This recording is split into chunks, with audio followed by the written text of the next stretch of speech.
थेट जाऊया ज्या ठिकाणी आशिष शेलार संवाद साधतायत। मला स्वतःला आणि अन्य आमच्या सहकाऱ्यांना जो कोरोना झाला त्यातनं पुन्हा तब्येत पूर्ववत करण्यामध्ये खऱ्या अर्थाने आपल्याला मानावंच लागेल की आपल्या शहरातील राज्यातील डॉक्टर, नर्सेस, पॅरामेडिकल स्टाफ, सरकारी, निमसरकारी, महानगरपालिका या सगळ्या व्यवस्था आपल्याला असलेल्या क्षमतेनुसार काम करतायत, पण अजूनची या सगळ्या व्यवस्थांचा ताण बघता जनतेने सबुरीने चाललं पाहिजे असं माझं मत आहे। सर, प्रश्न पश्चिम बंगालमध्ये निवडणुकीचे निकाल आल्यासंदर्भात आहे। कैलाश विजयवर्गीय काल वक्तव्य की काही अंशी ज्या मतांचं विभाजन झाल्यामुळे त्यांना पाहिजे ते यश भाजपला आणि त्यांचे मिळणं अपेक्षित होतं, मिळू शकलं नाही आणि त्यावर जितेंद्र आव्हाड म्हणतात की यातही शरद पवारांचा हात आहे असं तो उल्लेख करतात विजयवर्गीय, म्हणजे तिथेही जे म्हणतात की छुपे हात ते पवारांचेही दिसतात असं कोण म्हणालं? जितेंद्र आव्हाड म्हणतात।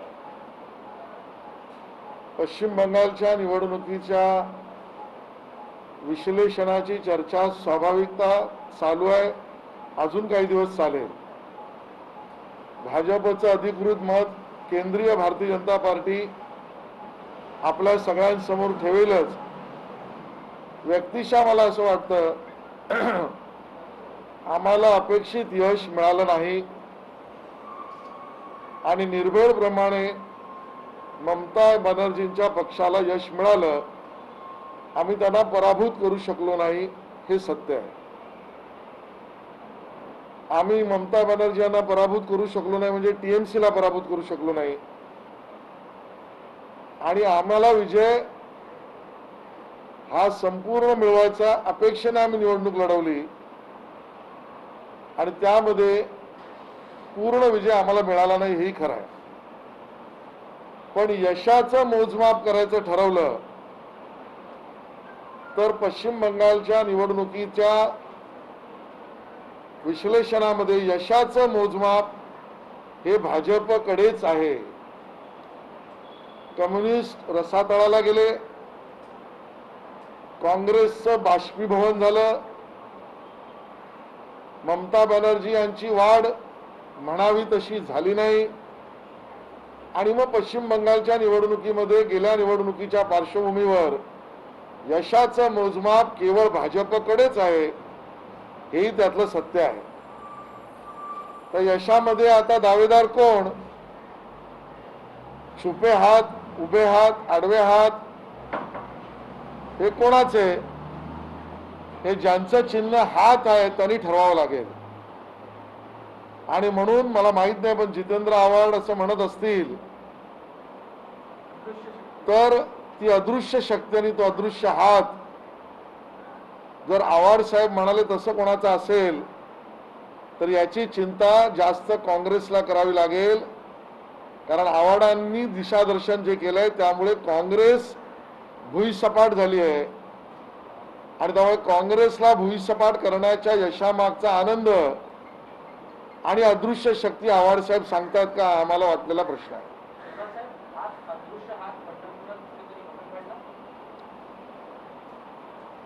मला असं वाटतं की ज्यांनी स्वतःच्या जमिनीवर आपलं काय आहे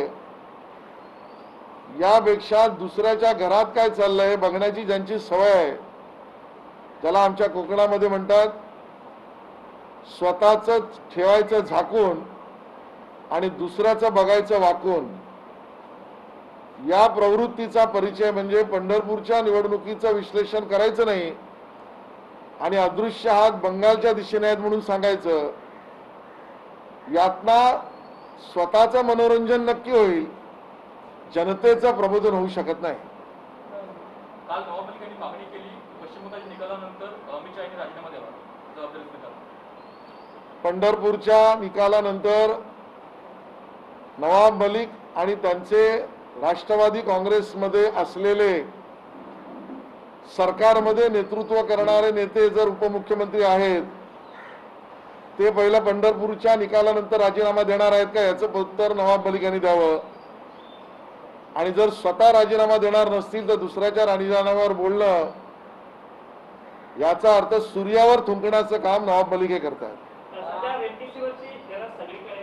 अशाला सकाळी नाना पटोलेंनी रेमडेसिवीर मध्ये देशामध्ये केंद्राने भ्रष्टाचार केला, काळाबाजार केला असा आरोप केलेला आहे. ज्यांचं आयुष्य कालाकांडीच्या कामात गेलं असे नाना पटोले या काळा बाजाराच्या व्यवहाराबद्दलची माहिती ठेवत असतील. आयुष्यात कालाकांडी करत राजकारण करणारे नाना पटोले या कधीही व्यवहारातल्या सत्यतेवर चर्चा करत नाहीत, माहिती ठेवत नाहीत.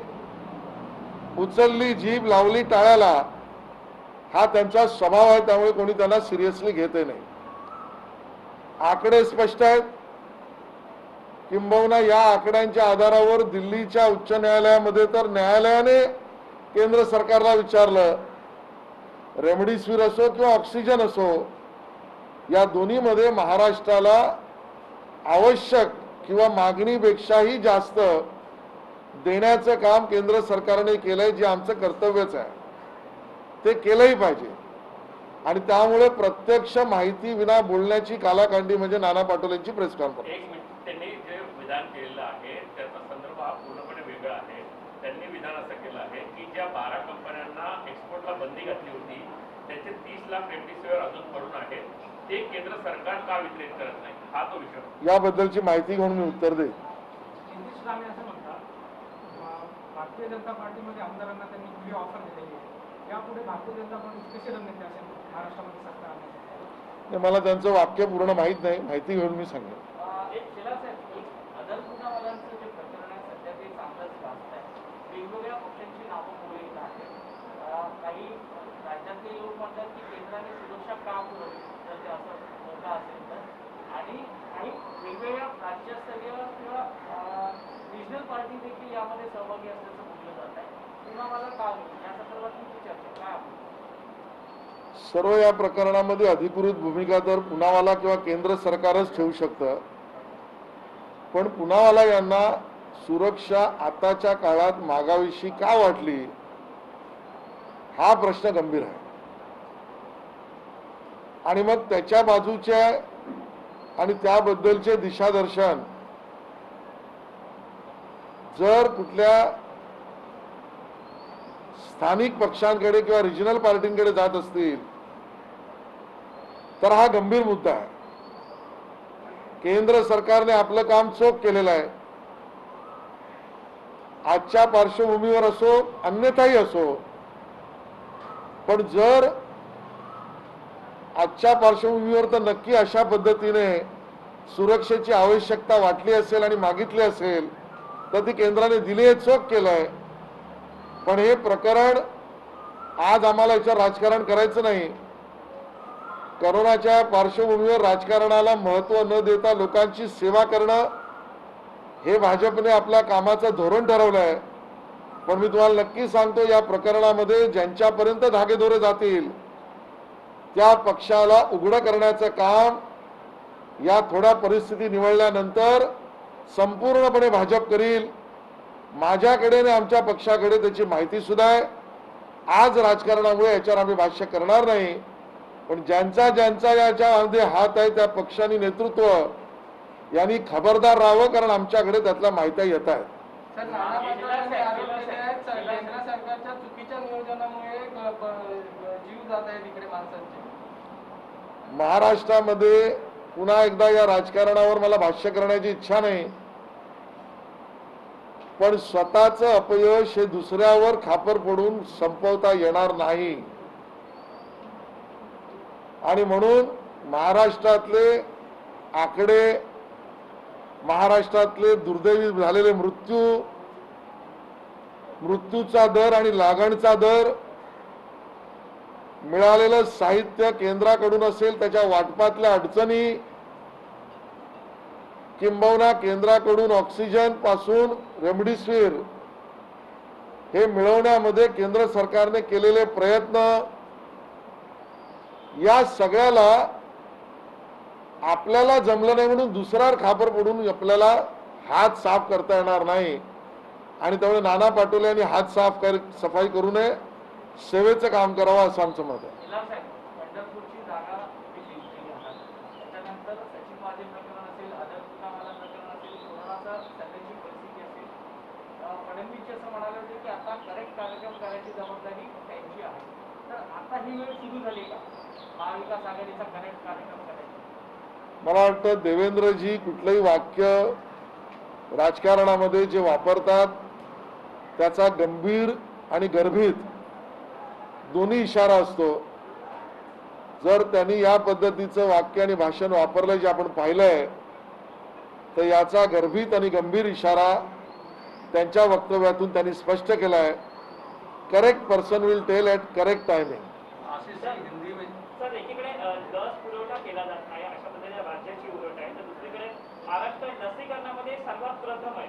या सगळ्या बाबींकडे तुम्ही कसं पाहता? म्हणूनच मी म्हटलं आम्हाला याच्यातलं राजकारण करायचं नाहीये. लस मिळत नाही म्हणून एका बाजूने ओरडायचं आणि त्याच वेळेला दुतोंडी वृत्तीने दुसऱ्या बाजूला महाराष्ट्रात लसीमध्ये आम्ही लसीकरणात नंबर 1 आहोत याचं श्रेय घ्यायचं. मग या लस काही जमिनीतनं उगवल्या आहेत का वरनं आकाशातनं पडल्या होत्या? मग जर केंद्र सरकारने पुरवलेल्या लसींच्या आधारावर जे आमचं कर्तव्यच आहे, जर महाराष्ट्र देशातला नंबर 1 राज्य लसीकरणातलं झालं असेल तर त्याच्या सत्यामागचं उदाहरण आणि माहिती देण्यामध्ये तोंड यांची शिवली का जातात? आणि त्यामुळे आपलं अपयश झाकण्यासाठी वाचाळवीरांची फौज म्हणजे उद्धव ठाकरेजींचं सरकारमधलं मंत्रिमंडळ आहे.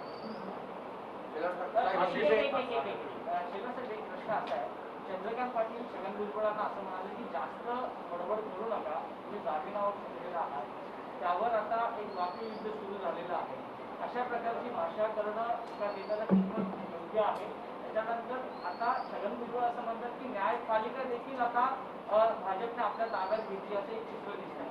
अशी भाषा आणि असे आरोप, मला आश्चर्य या गोष्टीचं वाटतंय की ज्या वेळेला भाषेवर चर्चा होते आणि भाषेवरना प्रश्न उपस्थित केले जातात, त्यावेळेला प्रश्न उपस्थित करणाऱ्यांनी पहिलं स्वतः हे उत्तर द्यावं लागेल. देशाच्या पंतप्रधानांपासून गृहमंत्र्यांपासून राज्याच्या विरोधी पक्ष नेत्यापर्यंत राष्ट्रवादी काँग्रेसचे नेते, कार्यकर्ते, सोशल मीडिया ते जाहीर सभा यात काय भाषेने उल्लेख करतात याचं पहिलं आत्मपरीक्षण करावं. आणि त्यामुळे आमच्याकडे उंगली दाखवण्याआधी राष्ट्रवादीने 5 उंगल्या त्यांच्याकडे आहेत हे त्या ठिकाणी लक्षात घ्यावं.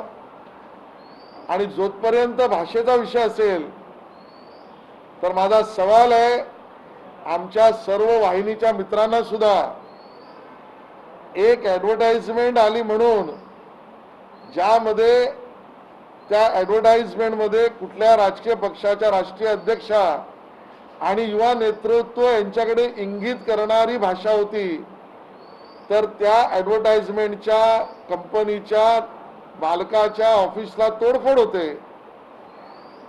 सोशल मीडियावर केवळ एक कार्टून पुढे फॉरवर्ड केलं तर माजी नेव्ही अधिकाऱ्याच्या घरात जाऊन डोळा फोडायचं काम करतात. या तुलनेत भाजप हा खूप संयमी पक्ष आहे. आमच्या संयमाला हातबलता समजू नका, एवढंच या प्रकरणावर मला भाष्य करायचं. संजय राऊत यांनी बेळगाव निवडणुकीच्या प्रचारादरम्यान पंतप्रधान नरेंद्र मोदी यांनी गृहमंत्र्यांवर निशाणा साधलेला आणि महाराष्ट्र एकीकरण समितीच्या उमेदवारांनी 1 लाख ते 1.5 लाखापर्यंत मते दिले. या पुढील परिस्थिती महाराष्ट्र एकीकरण समितीच्या बाजूने असेल, काय सांगता? संजय राऊत आणि शिवसेना यांनी बेळगाव असो किंवा बंगाल असो याच्यावर भाष्य करणं याची अवकाशच त्यांची नाही. जे स्वतः कुबड्यांवर उभे आहेत, ज्यांचं स्वतःचं सरकार कुबड्यांच्या आधारावर आहे आणि ज्यांचं पहिलं पाऊली कुबड्यांशिवाय पडू शकत नाही, अशा पक्षाने दुसऱ्याबद्दल आणि दुसऱ्या पक्षाच्या यशाबद्दल बोलणं याची अवकाशच शिवसेनेची नाही. काल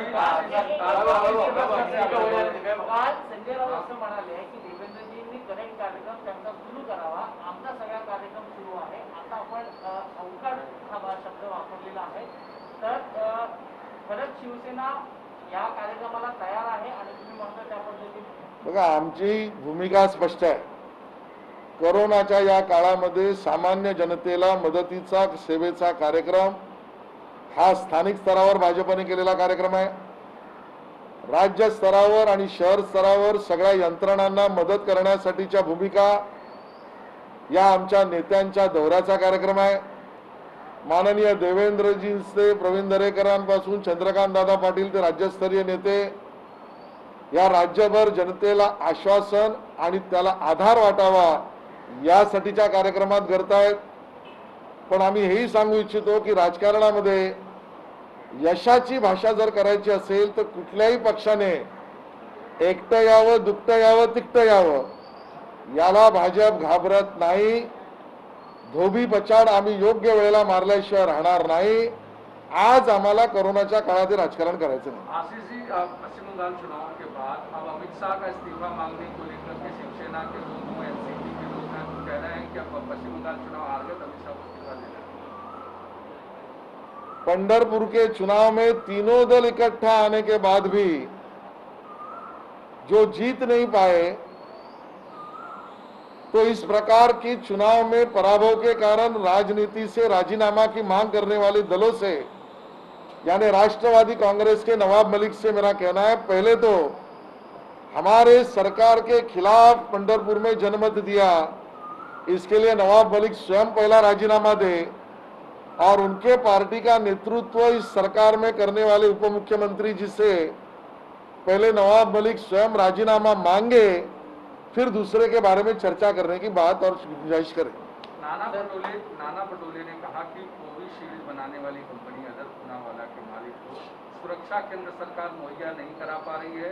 कोई बड़ा पॉलिटिशियन फोन करके धमका रहा है और अगर केंद्र सरकार सुरक्षा नहीं दे पाती है तो कांग्रेस सुरक्षा देगी। नाना पटोले जी को गंभीरता से इस राज्य में कोई लेता नहीं है,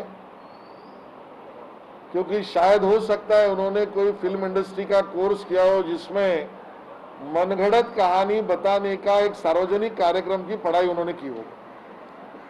केंद्र सरकार के पास जिस प्रकार से पूनावाला जी को सुरक्षा मांगनी पड़ी, यही विषय गंभीरता से है। केंद्र सरकार ने योग्य किया, उस प्रकार के आधार पर सुरक्षा दी, लेकिन हम बताना चाहते हैं कि जिस दलों ने अगर इसके लिए धमकाने का या धमकी की तरफ बढ़ने का कोई प्रयास किया होगा तो इस बात को छुपा नहीं पाएंगे